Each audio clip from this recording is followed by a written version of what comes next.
Welcome back into the GSMC Sports Podcast, as we're now going to be diving into the story surrounding the Cincinnati Bengals, where they were able to pick up their first win of the 2024 season, Week 4 against the Panthers. This was just about as must-win as it can get so early on in the NFL season, and the Bengals capitalized on having an inferior opponent in the Carolina Panthers. Now, this was the Andy Dalton revenge game. Panthers were coming off of an offensive explosion the week prior against the Raiders. That being said, though, I think it says, a good amount about the Raiders. That's what our expectations were headed into the season. The Bengals minus 4.5 was one of our best bets from Friday. So I'm not surprised by this whatsoever. That being said, though, there was definitely a ton of pressure on that organization to be able to pull out this game, because if you end up losing to the Panthers, it's basically wraps on the season, and a playoff shot is entirely out of the picture, all things considered, especially in that AFC North that is so difficult. So they at least sort of stay afloat in all of this. They maybe benefit slightly from the fact that the Steelers and the Bengals both lose. Those are two of the teams that I still feel like the Bengals are the second best team in that division behind the Ravens, but they have a little bit of ground to make up in order to actually, prove that to the world. And I think that, the number one thing with the Bengals over the past couple of weeks, and of course this includes last week when they lost to the Commanders, is this offense finally, looks functional once again. I say finally as if really I only think that week 1 was the bad offensive performance from them. I still think that even in that game and even in the loss to the Chiefs, that Joe Burrow has been good, been solid. Now, obviously, when you're talking about Burrow and what his reputation is, I think that he is pretty clearly a top 4 quarterback in the NFL. And I think that, being good doesn't necessarily cut it, especially, we've seen plenty of quarterbacks this year look good so far. Sam Darnold, Geno Smith, to name a couple there that weren't necessarily, fully expected to be like all that great coming into the year. Joe Burrow, he didn't elevate his team in the first few weeks, and that's what a lot of the criticism was. I didn't get behind that he didn't play well enough in that Washington game whatsoever. That was definitely a big sort of ESPN, hot take segment there. I don't know what Joe Burrow, there were some drives that they ended up having to settle for field goals in the first half. Really, it was just that first field goal. And at that point, I think that you take the points there. It was far more on the defense, the fact that they weren't able to produce any stops. The Bengals themselves on offense didn't get stopped either, and they come into this game against the Panthers and sort of have everything to lose if they end up falling short. And all things considered, I think it was a pretty convincing win for them, 34-24. Now, the defense still yet to really prove themselves, and that is a huge concern of mine. But if I want to stick with the offense here for a quick minute, I think that this is a situation. They've turned the corner. They had their growing pains coming out of the gates. Jamar Chase, is sort of back on track. He had over 100 yards. I think it was 115 and 2 touchdowns against Washington on Monday.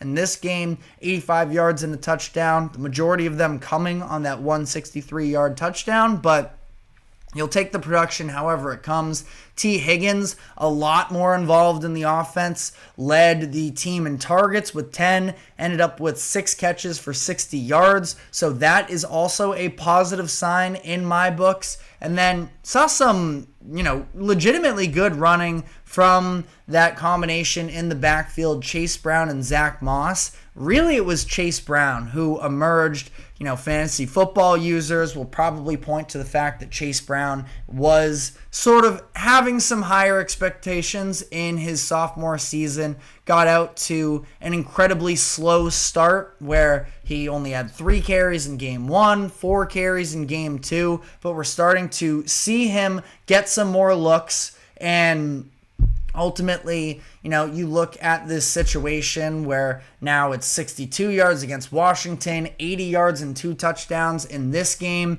That is also a very positive development from them as well, because of the fact that, after losing Joe Mixon, there were a lot of questions. And they bring in Zach Moss, who's a fine running back, but hoping for a little bit more explosiveness. And Chase Brown, he was at least, I think, an upgrade in terms of change of pace from what we've seen up to this point, and I think there's a lot of positives there. So, that being said, the defensive side of the ball, like I mentioned, is definitely still a concern. You look at that secondary where they've just still continued to get thrown on. Now, it's not like Andy Dalton went crazy against them. It was 220 yards, but ultimately, secondary, you bring in these pieces during the offseason and Von Bell and Geno Stone, and it hasn't exactly paid dividends yet. You look at the struggles that the Bengals have had against the run up to this point. Another 100-yard rusher against them in Chuba Hubbard for this game,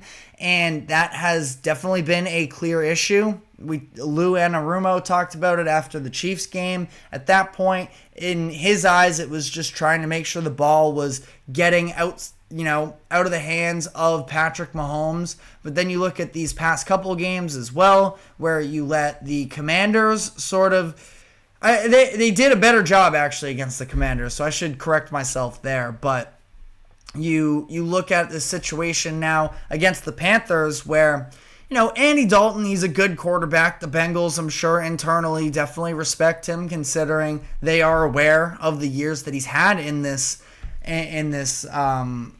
career. But that being said, Chuba Hubbard, coming off of the big game that he had, I feel like if you shut down that defensive, you shut down the front end of that offense in the trenches with that running game, and you force Andy Dalton to go into superhero mode a little bit more, that's where you can sort of, escape with wins like that. And so it was a good win.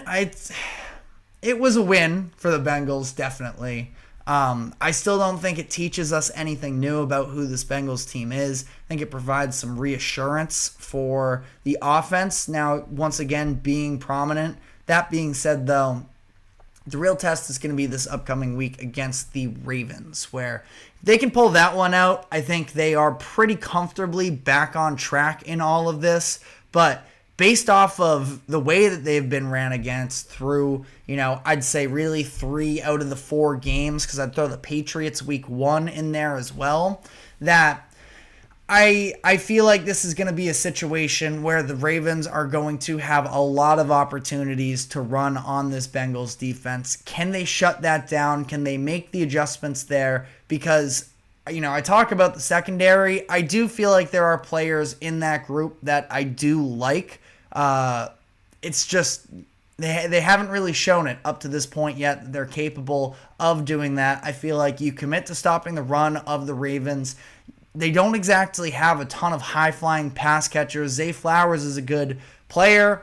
Have a tight end combination in Isaiah Likely and Mark Andrews that even if Andrews is having a bad season up to this point, this is a situation where, they are still a very talented group there anyways, the duo there. So I feel like, this is kind of make or break time for the Bengals, where they have this uphill battle. They're going to have to find a way to win games against tougher opponents, because at this point, they don't have enough cupcake games on their schedule to just sort of waltz their way into 9 wins. They let that slip, and not that, the Commanders seem like they might be a legitimate team in the NFL now, but that's a game, 6.5 point favorites you have to win. Beating the Patriots, it might have been 7.5 even, now that I think about it. That and the Patriots game, but they need to sort of now punch above their weight class. And I thought they did that for the most part in that Chiefs game until they let it slip away from them in the fourth quarter.